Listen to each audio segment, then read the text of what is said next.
hiyo ingine wakati nilikuwa katika wizara ya barabara, na mwishowe tukakubaliana kwamba itakuwa siku hii. Kwa hivyo nimefurahi sana kufika hapa, nimesikia historia nzuri sana ya hii kanisa, na pia ningependa kushukuru sana, lakini mmejenga kwa miaka mingi. Miaka mingi sana. Unajua nimeambiwa mzee Moi alikuwa alianzisha, na Moi alienda, Kibaki akakuja, Kibaki akaenda, sasa Uhuru akakuja, Uhuru akamaliza, Ruto Havana visho. Hii lazima ishe. Lazima tumalize. Na nikirudi Nairobi nitamwambia rais kwamba ile kanisa nilienda ni ile alishakuja kuchanga. Nilimwambia alikuja zamani na delete Bonaya Godana na wengine hapo zamani. Kwa hivyo mimi nataka kusema kwamba leo kwa imani ile mbegu tutapanda siku ya leo itakuwa ni njia moja, hata kama tutamaliza leo, tukue na mikakati na bishop na kanisa na uongozi wa kanisa na chairman wa development na wengine, tuone ni njia gani tutamaliza hii kesho, mwaka kesho turudi tu kumsifu Mungu na kufurahia. Pia nimefurahia sana, although I had been warned that when I'm here I should not be speaking Kiswahili, it's only English, that if I speak Kiswahili most people may not get it. But ningependa kusema pia kwamba nimefurahia sana kwaya. Nashukuru sana ya kwaya, wameimba vizuri sana, na nimeshangaa ni kwaya ya kwanza nione chief akiwa kwa uniform akisimamia. So Kennedy Assistant Chief, asante sana kwa wimbo nzuri na ile kazi unamtumikia Mungu. No wonder tunaambiwa kwamba katika public service wale wanaaminika sana na wananchi ni ma chiefs na assistant chiefs. Kama ni sambuli ya huyo Assistant Chief Kennedy, no wonder you are more believable because of the work you are doing katika society wetu. Haya, nimesikia, lakini tunyamaze sasa. Tuko kanisa. Sawa. Asante. So, please, nyamazeni kwanza. Na nyinyi mlikuwa kanisa? Walihubiri kwa kitabu gani? Ilikuwa tulisoma kitabu gani? Asante sana. So, nilikuwa nasema hiyo kwaya nimefurahia wimbo yao, na kwa sababu nimeambiwa wako na arambe ya nini? Basi yao. Sasa nitakuwa mmoja ya wale nitajumuika na hawa. So nitatuma mheshimiwa alete mkono yangu kwa hiyo arambe. Lakini leo ile kusaidia kuimprove uniform nitawachia mwenye anasimamia 100,000 ili saidie kwaya iende ikapeleke kwaya mbele. Pia ningependa kusema kwamba tuko leo ni wiki moja tangu tupoteze baba yetu, na ninajua kwamba tuko kwa huzuni mwingi sana. Mheshimiwa former Prime Minister, the late Right Honorable Raila Odinga, alikuwa ni baba yetu sisi sote kama Wakenya. Alifanya siasa kwa Kenya yetu kwa muda mrefu, na siasa yake ilikusudia kuboresha taifa la Kenya. His politics was with the intention of expanding the rights and the freedoms of the people of Kenya. And so when we are even mourning his departure, I know that he has left a very rich legacy. There is no part of Kenya that is not mourning the loss of former Prime Minister. For me, it was personal to me because nilikuwa na yeye nikianza siasa. Huko mbali huko nilifanyia yeye kazi kwa karibu. Nilipoenda kusimama senator, nikamwambia sasa, mzee, mimi nimeenda huko, nimesimama na ndugu yako Ruto, tuonane huko mbele. Na wakati alikuwa akiongea, akikuja nyumbani nawaomba please, tupatie muda kidogo. Nawaomba tunyamaze. Yenye mmesema ni mzuri sana, lakini tusikizane sasa. So nilikuwa nasema wakati wowote alipokuja huko nyumbani, hakukosa kusema hiyo historia yangu na yeye. Na wakati nilipokuwa waziri, tangu nikuwe waziri wa barabara, yeye alikuwa pia waziri wa barabara. Nilimshauri. Nilipokuwa waziri wa sports, na mnajua yeye ni mwanaspoti, alikuwa mwanaspoti kabisa wa juu. Tulifanya kazi, tulienda kuona mpira pamoja mara nyingi na tukafanya kazi pamoja. Nilipokuja katika wizara hii, mlisikia hata akiongea siku moja, akasema nimemwambia waziri arekebishe hapa na pale. Kwa hivyo tulifanya kazi kwa karibu, na mimi nataka kuambia watu wa Kisumu, watu wa Nyanza region, watu wa ODM, watu wa Kenya mzima kwamba poleni sana. Tunaendelea kusema pole kwa kupoteza mzee. Saa zingine tunaketi, saa zingine ukikutana na rais unaona yeye vile anahusunika, hata unaona ni vibaya vile imefanyika. Na imefanyika kwa ghafla, na imeshika kila mmoja kwa ghafla. Lakini Biblia inasema we will not mourn like those who do not have hope.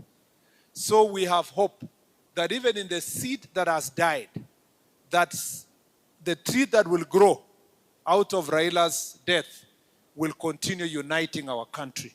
That the legacy yenye aliwacha will continue flourishing in our nation, so that we become people who will sacrifice our time, our energy for others, because he gave his life to support us. He gave his life for us. And also it's important for us to also sacrifice our lives for others. And that is really what Jesus taught us, what the Bible says, is that we must give our time and life to others. It's also important as a people of Kenya to remember him for the things he stood for. And you know, when the president said they had a broad conversation and a more deeper conversation about the future of Kenya with the former prime minister, at least nilikuwa makona ingine yenye nilikuwa nasikia yenye ilikuwa inasemwa. Former prime minister had a big dream, and that dream, the president has that dream, and they discussed that big dream. One of them involves ile ministry nilikuwa hapo awali, na rais alipokuwa anaongea na former prime minister, waliongea mambo ya kujenga nchi, mambo ya kupanua barabara yetu kutoka Mau Summit, kutoka pale Rironi kuja Mau Summit, ikuja hapa Kisumu, iende mpaka Busia, na iende Eldoret, iende pia Malaba pale. Mambo yenye walidiscuss ni kufungua barabara kutoka Isibania ikiingia Uasin Gishu, iende all the way Kitale, na iende mpaka Lodwar.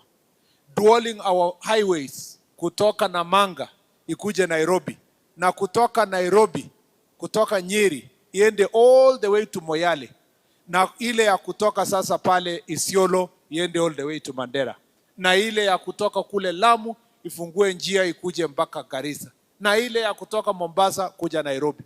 That is the big conversation that when the president says we want to be a first world country, that is the level of conversation we needed to have. And let me say this, as a country and as a former minister of roads and infrastructure, I have traveled all over the world. China, America, Europe, they developed by building their strong infrastructure. And that is what the president is asking us, that we need to pull together as a nation, because we must expand our dreams. Not to just doing a small tarmac road ya kilomita 2, tunangangania water bridge moja tunatangaza miaka mingapi. It is now time we expand our thinking and have 4 lanes, 5 lanes highways in our country if we want to grow economically and change this nation. In our infrastructure, the conversation was to remove of Naivasha, to pull it all the way to connect to Uganda through Kisumu. And that standard gauge railway, that dream we must achieve as a nation to make to that standard railway. There is no way we can say we have developed a network in the country when we are depending on small railway networks. Inashinda hata ile ya colonial. Colonial walikuwa inaenda mpaka Nanyuki, inakuja Kisumu, inaenda huko Magadi, inaenda Mombasa. It is time now we expand the railway networks in our country if we want to develop. We cannot develop with an airport that is Ashanti in Nairobi, a small airport that is so, narrow and old. It is time we expand our infrastructure. And you heard the former Prime Minister talk about it and said we need to build an airport that reflects the position of Kenya as a nation, so that Kisumu Airport also can be expanded to become an international airport that brings flights directly to Kisumu from other countries, just the way we expand Mombasa, among others. This big dream, we can no longer develop if we do not think. In fact, one of the conversations when I was in transport, we were asking ourselves, you have Lake Victoria. Lake Victoria, just little fishing here. Very little is happening in terms of sports tourism inside the lake. Very little is happening in terms of bigger hotels inside the lake. Very little is happening in terms of tourists coming to this lake. Very little is happening between us with Uganda and us and Tanzania in terms of transport. It is important that we open the potential that is in our lakes using the transport system. That is the kind of thinking that when the president says we are moving our nation to a first world, that is the kind of thinking. Former Prime Minister and the President also sat down and discussed very important issues of energy. You know that at the moment, as a country, stima kidogo, tukiwa na stima tu kidogo, inakuwa blackout. Kidogo, blackout. Kufanya development kidogo hapa hata ujenge manyumba ikiongezeka tu, watu wanaanza kuona giza. Why? Because we have only 3,000 megawatts of electricity. And we are saying we want to be an industrialized country. That is why the former Prime Minister intervened on the issue of the energy sector when he was working with the president to make sure that we build an energy plan in Siaya that is going to give us 10,000 megawatts across the country. And that is one of the things that would industrialize this nation. If we must grow as a nation, we will have to invest in the energy sector. We have to invest in the water sector so that we have proper irrigation. The Sondu Goru Dam that the former Prime Minister and the President discussed for many years, it is now time we deliver this so that we can irrigate, we can ensure that people have water, and we ensure that our nation in Asonga Mbele. So when we talk about the Kenya we want, the future of the nation, it is important for us to understand this as a big plan, not ile ndogo ndogo yenye tumedanganyana kwa miaka mingi, tunaendelea kuwa a third world country because of lack of that greater vision. But that vision, you've seen housing, what it has done in this Kisumu city. Look at the housing projects that are happening here. Very few. We have just started. It's not even 1 year. It's not even 2 years since we passed the housing law. But you can see what is changing. We need to have a Kisumu in another 10 years that has no single slum.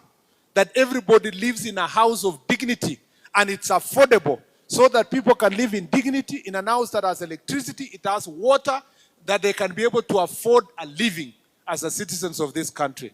And that is why we have the housing project that is going on. We need to ensure that universal health care eventually develops and transforms our hospitals. And we are very happy that the governor of this county, the deputy governor is here, is working together with national government to ensure that universal health care, that Professor Anyang' Nyong'o used to sing when he was with Kibaki many years ago and has never been delivered for all those years, can now become a reality if we sit together to the people of Kenya to ensure that SHA is properly implemented and we register as the people of Kenya.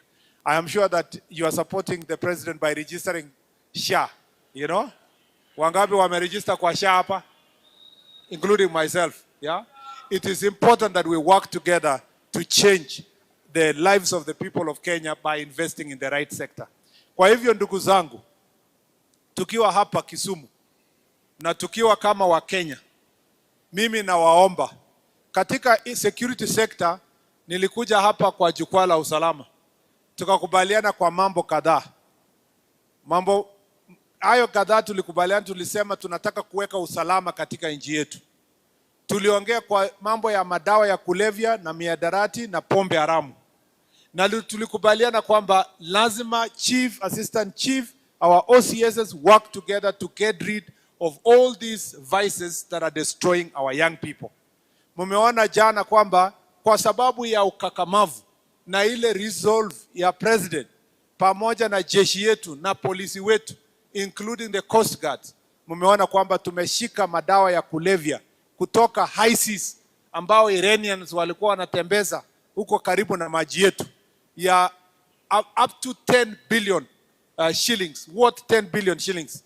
Na unaona hao wanapelekwa kotini, na hivi karibuni utaona tukidestroy those madawa ya kulevya publicly, because we have resolved as a nation that we must fight drugs, we must fight illicit alcohol, we must fight all kind of vices that are destroying the lives of our people. And Bishop, you know that Bishop Marori, who would have been here, is the chairman of NACADA, and we're working with him to make sure that we get rid of these vices in our society, to make sure that this community and our country is safe. Na waomba sana kama wananchi tushikane pamoja, tuweze tukasaidiana, viongozi wenzangu tushikane pamoja. Mimi najua kwamba, mimi sina tashwishi kwamba where the former Prime Minister left us with the President in broad-based government, and the broad thinking, and the forward thinking, and the first world thinking that the former Prime Minister left with us when he discussed with the President, is going to be delivered by a united leadership in the country and a united ODM and UDA and other parties, including Kenya Kwanza, that will bring our country together. Yeah? Mimi sina tashwishi kabisa kwamba tutafanya kazi pamoja.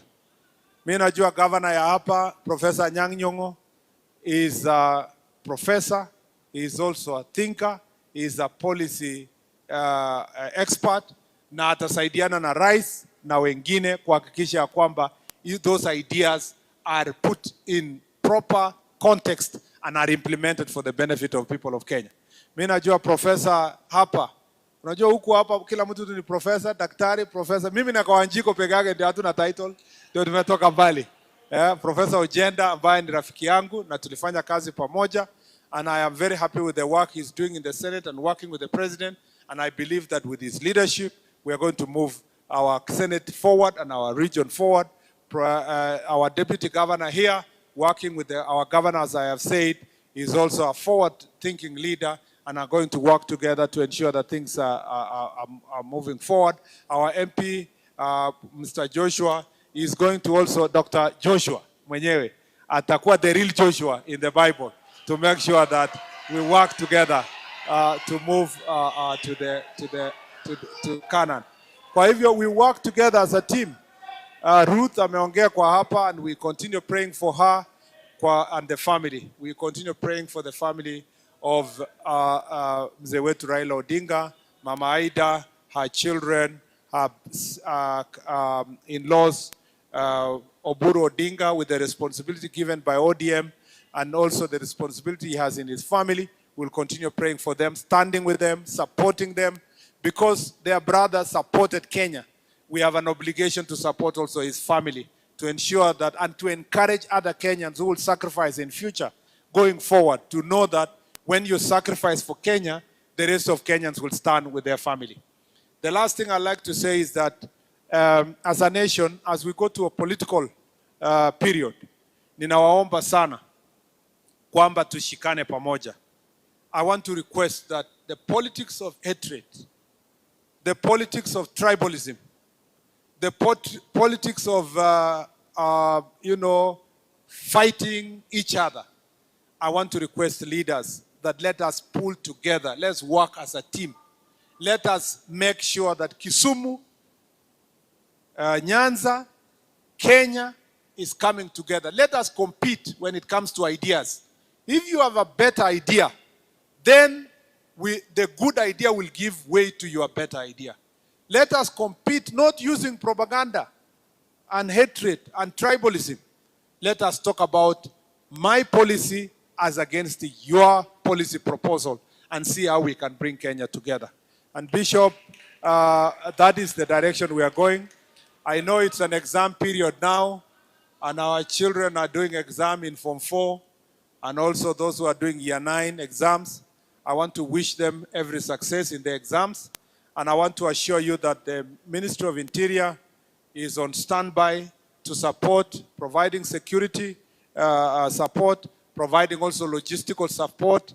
Our chiefs, assistant chiefs, our ACCs, our DCCs, our county commissioners, regional commissioners are working tirelessly to ensure that the exams are done in a peaceful environment. And also they are on standby in case of any challenges, whether it is rain or whether it is any challenges of access to different places, to facilitate the Ministry of Education to ensure that the examination this year is successful. It is my wish that our children can do the exams in a good environment. I wish them every success because they are the future of our country.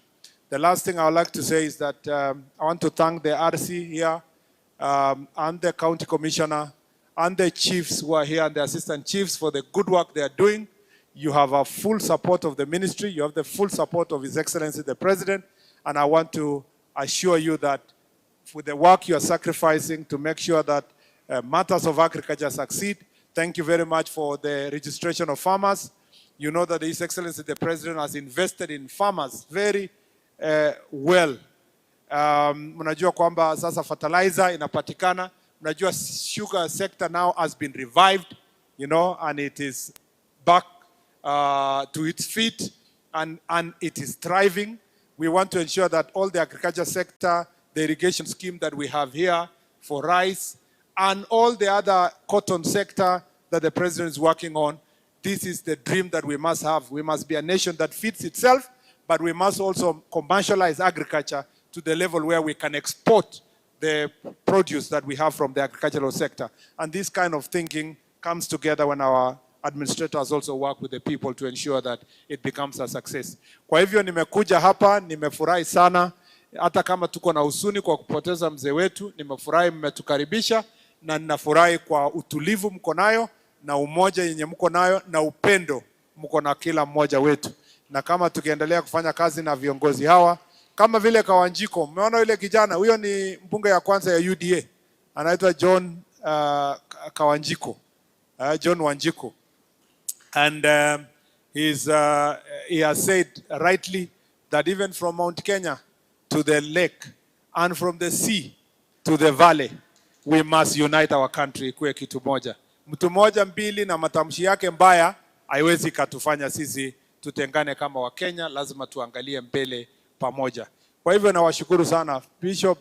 Tutaanza sasa mchango. Tutaona vile Mheshimiwa UDA amejitetea. Nimesikia, ni rafiki yangu. Nitaona vile nitafanya iwezekanavyo, you know, tuhakikishe. Pia ningependa tukushukuru pia our regional commissioner na regional security team kwa ile kazi walifanya during mazishi ya baba. Pigeni hawa makofi. Ile security operation ilifanyika hapa. I must say thank you very much. Many people walikuwa wanatukosoa kama wizara, but you know, nobody plans death. This was an emergency, and nobody plans death of, you know, when it happens of such a person, you cannot even estimate the kind of security arrangements we were going to have. But I'm very happy that we improved from the airport to Kasarani, to Nyayo, to Kisumu, to Bondo. And we did a lot of work. And I want to thank the Inspector General of Police, our administrators for the work they did. And our PS Raymond Omolo did a very good job to ensure that personally was even here to supervise that process. Na kwa hivyo, so mnajua tunafanya kazi na kijana wa hapa nyumbani, PS Raymond Omolo. Tunafanya kazi na yeye, na ni mchapakazi, ni mtu anacheza, is a team player and is a hard working person. Tulisoma na hawa na tunafanya kazi na hawa pamoja. Kwa hivyo mimi nawashukuru sana.